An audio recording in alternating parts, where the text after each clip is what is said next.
കേരളത്തിൽ ഒരു ജന്തർ മന്തർ സമര മോഡൽ ഒരു സമരത്തിൻ്റെ സമയം അതിക്രമിച്ചിരിക്കുന്നു. നോക്ക്, ഒരു പാറ്റ സമരത്തിൻ്റെ സമയമായിരിക്കുന്നു എന്നർത്ഥം. എന്തുകൊണ്ടാണത്?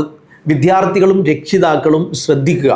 കേരള സെൽഫ് ഫിനാൻസ് മെഡിക്കൽ കോളേജുകളുടെ ഫീസിൻ്റെ കാര്യത്തിൽ കേരളത്തിൽ നിലനിൽക്കുന്ന അരാജകത്വവും അനീതിയും മനസ്സിലാക്കണം നിങ്ങൾ.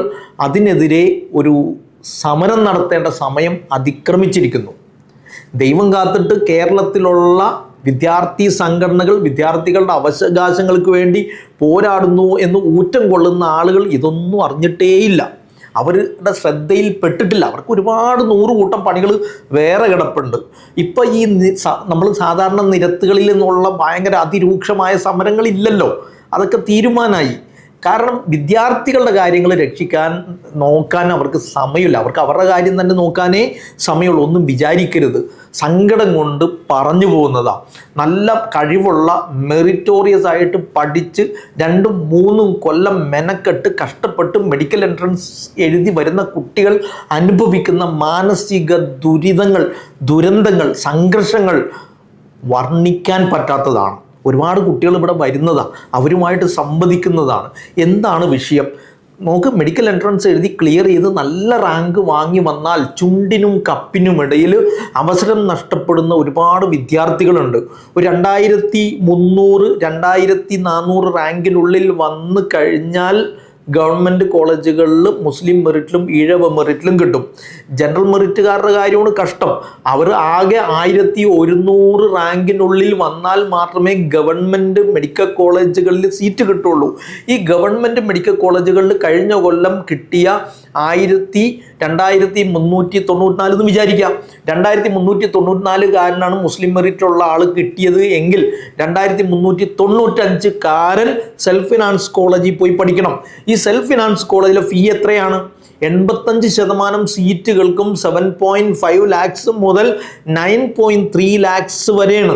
അതും ഈ ഇത്രയും കോളേജുകളിൽ വളരെ വ്യത്യസ്തമായ യൂണിഫോം അല്ലാത്തൊരു ഫീ സ്ട്രക്ചർ കേരളത്തിൽ ഉണ്ടാവുന്നു എന്ന് പറഞ്ഞാൽ നമ്മളുടെ പ്രബുദ്ധത, നമ്മളുടെ സാക്ഷരത, സാംസ്കാരിക തനിമ, നമ്മളുടെ വിദ്യാഭ്യാസം എവിടെ പോയി നിൽക്കുന്നു? മറ്റ് സ്റ്റേറ്റുകളുടെ കാര്യം എടുത്തു നോക്ക്. ആന്ധ്രയിൽ ആകെ വരുന്നത് 60,000 രൂപയാണ്. മാനേജ്മെൻറ്റ് സെൽഫ് ഫിനാൻസ് കോളേജുകളിലെ 50% സീറ്റിന് അവിടെ പഠിക്കുന്ന അവിടുത്തെ വിദ്യാർത്ഥികൾക്ക് അത്രയും കൊടുത്താൽ മതി. തെലങ്കാനയിൽ വരുന്നത് 1.2 ലാക്സ് ആണ്, 1,20,000. കർണാടകയിൽ വരുന്നതോ 1,54,000 രൂപ മാത്രമേ സെൽഫ് ഫിനാൻസ് കോളേജുകളിലെ 50% സീറ്റിന് വേണ്ടി കൊടുക്കേണ്ടതുള്ളൂ. ആ തമിഴ്നാട്ടിലാണ് കുറച്ചുകൂടി ഒരു കൂടുതൽ വരുന്നത്, 4.5 ലക്ഷം. അല്ലേ? നിങ്ങൾ നോക്കി, എന്നാൽ പോലും അത് സഹിക്കാൻ പറ്റുമെന്ന് വേണമെങ്കിൽ പറയാം. സാമ്പത്തികമായി പിന്നാക്കം നിൽക്കുന്ന ആളുകൾക്ക് ആനുകൂല്യങ്ങൾ വേറെ ഉണ്ട്. കേരളത്തിൻ്റെ അവസ്ഥ എന്താ? കഴിഞ്ഞ കുറേ നാളുകളായിട്ട് 2019 ശേഷം ഫീസ് സ്ട്രക്ചർ താങ്ങാൻ പറ്റാത്തതാണ്. നമുക്ക് കഷ്ടപ്പെട്ട് ഈ സെൽഫ് ഫിനാൻസ് കോളേജ് ഒഴിവാക്കാൻ വേണ്ടി 2, 3, 4 കൊല്ലമാണ് വിദ്യാർത്ഥികൾ കളഞ്ഞു കുളിക്കുന്നത്. എന്നിട്ട് അവരുടെ മെഡിക്കൽ കോഴ്സ് സംസ്കാരത്തെക്കുറിച്ചും എൻട്രൻസ് സംസ്കാരത്തെക്കുറിച്ചും സാംസ്കാരിക നായകന്മാർ വാതോരാതെ സംസാരിച്ചു കൊണ്ടിരിക്കുക. ഇവിടുത്തെ മാനസിക പ്രശ്നങ്ങളെക്കുറിച്ച്, വിദ്യാർത്ഥികൾ അനുഭവിക്കുന്ന ഇഷ്യൂസിനെ കുറിച്ച് സംസാരിച്ചുകൊണ്ടിരിക്കുക. ഈ എൻട്രൻസ് ജ്വരത്തെക്കുറിച്ച് പറഞ്ഞുകൊണ്ടിരിക്കുകയാണ്. എന്തുകൊണ്ടാണ് 2 കൊല്ലം, 3 കൊല്ലം, 4 കൊല്ലം, 5 കൊല്ലം കുട്ടികൾ പ്രിപ്പയർ ചെയ്യേണ്ടി വരുന്നത്? ഈ സെൽഫ് ഫിനാൻസ് കോളേജുകളിലെ ഫീസ് ദുരിതത്തിൽ നിന്ന് രക്ഷപ്പെടാൻ വേണ്ടിയാണ്. അല്ലാതെ അവർക്ക് മെഡിക്കൽ എൻട്രൻസ് ഇങ്ങനെ എഴുതി അതൊരു ഹരമായി, അതൊരു ഭ്രാന്തായി, ഒരു സംസ്കാരമായി മാറിയത് കൊണ്ടല്ല. നമുക്ക് 2013 മുതൽ 2017 വരെയുള്ള ഫീസ് സ്ട്രക്ചർ കേരളത്തിൽ എന്തായിരുന്നു? 4 ബാൻഡുകളായിട്ടായിരുന്നു. 20% സീറ്റുകൾക്ക് ആകെ വരുന്നത് 25,000 രൂപയാണ്. 25,000 രൂപ. 30% മാനേജ്മെന്റ് കോട്ട സീറ്റുകൾക്ക് വരുന്നത് 1.5 ലാക്സ് മുതൽ 2.5 ലാക്സ് വരെ. 50% സീറ്റ് 2 BPL-നും മെറിറ്റ്, സെൽഫ് ഫിനാൻസ് മെറിറ്റിനും. സെൽഫ് ഫിനാൻസിൽ വരുന്ന കുട്ടികളുടെ ഒരു BPL കോട്ട ഒന്ന്, മറ്റൊന്നൊരു മെറിറ്റ് കോട്ട. അത് കഴിഞ്ഞുള്ള 50% സീറ്റിൽ 35% സീറ്റ് മാനേജ്മെന്റ് കോട്ടയാണ്. 2.5 ലക്ഷം മുതൽ 7 ലക്ഷം വരെയായിരുന്നു സീറ്റ് അന്ന് വന്നിരുന്നത്, അന്ന് ആ കാലഘട്ടത്തിൽ. അതുപോലെ NRI 15% സീറ്റ്, അത് ഏകദേശം 7 ലക്ഷം മുതൽ ലാസ്റ്റ് 11-12 ലക്ഷം വരെയായിരുന്നു വന്നിരുന്നത്.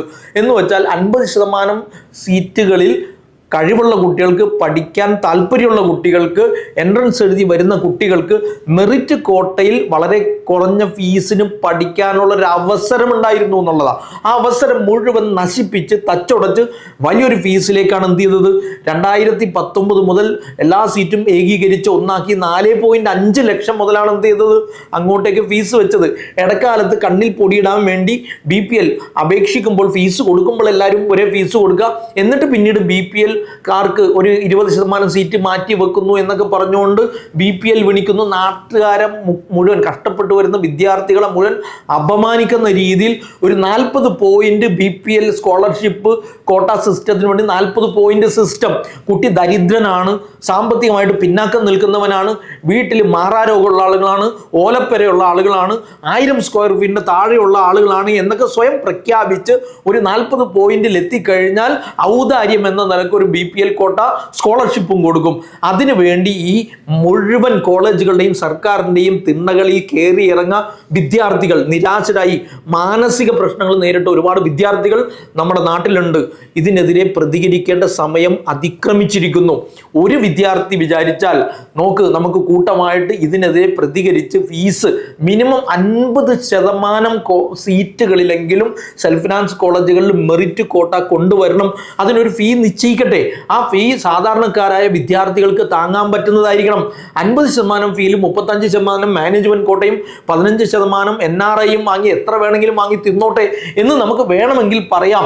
എങ്കിലും 50% വിദ്യാർത്ഥികളെങ്കിലും ഫീസ് കുറച്ച് കിട്ടുമല്ലോ എന്ന ഒരു പ്രതീക്ഷയുണ്ട്. ഈ ഒരു പ്രതീക്ഷയോടെ എന്തെങ്കിലുമൊക്കെ നാട്ടുകാർ ചെയ്യണം. മെഡിക്കൽ സീറ്റ് നമ്മൾ പണ്ട് 12 ലക്ഷത്തിലേക്ക് ഫീസ് കൂട്ടുന്നു എന്ന് കണ്ടപ്പോൾ കരിയർ ഗുരു ഒരു ഗ്രൂപ്പ് ഉണ്ടാക്കി, ഒരു സംവിധാനം ഉണ്ടാക്കി, വിദ്യാർത്ഥികളും പാരൻസുമായിട്ടൊക്കെ സംസാരിച്ച് അതിനെതിരെ സുപ്രീം കോടതിയിലൊക്കെ പോയിരുന്നു. അത് ഫീസ് ഗതിയില്ലാണ്ട് കുറയ്ക്കേണ്ടി വന്നു പ്രൈവറ്റ് കോളേജുകൾക്ക്. പ്രൈവറ്റ് കോളേജുകളുടെ ഹുങ്കിനും അഹങ്കാരത്തിനും ഈ അരാജകത്വത്തിനുമെതിരെ വിദ്യാർത്ഥികൾ പ്രതികരിക്കേണ്ട സമയം അതിക്രമിച്ചിരിക്കുന്നു എന്ന് മാത്രമല്ല, നമ്മൾ അങ്ങനൊന്നും എന്ത് ചെയ്യേണ്ടതില്ല, വലിയ വാശികളൊന്നും നമുക്കില്ല. നമുക്ക് സാങ്കേതികമായിട്ട് സാമ്പത്തികമായിട്ട് പിന്നാക്കം നിൽക്കുന്ന വിദ്യാർത്ഥികൾക്ക്, പഠിക്കാൻ മിടുക്കരായ വിദ്യാർത്ഥികൾക്ക് ഫീസ് കുറച്ച് തരണം. 50% സീറ്റിലെങ്കിലും സെൽഫ് ഫിനാൻസ് സീറ്റ് കോളേജുകൾ സ്റ്റാർട്ട് ചെയ്തത് തന്നെ 50% ഗവൺമെന്റും 50% മാനേജ്മെന്റും എന്ന നിലക്ക് തന്നെയാണ്. ആ നയത്തിലേക്ക് തിരിച്ചു പോവുകയും 50% സീറ്റുകൾക്ക് ഫീസ് കുറച്ച് ഗണ്യമായി കുറച്ചുകൊണ്ട് പാവപ്പെട്ടവന് പഠിക്കാൻ അവസരം കിട്ടണം. ഇത് പ്രബുദ്ധ കേരളമാണ് എന്നത് ആരും മറക്കാതിരിക്കുക. അതുകൊണ്ട് ഞാൻ വീണ്ടും പറയാണ്, ഒരു പാറ്റ സമരത്തിന്റെ സമയം അതിക്രമിച്ചിരിക്കുന്നു. Career Guru, moulding your future.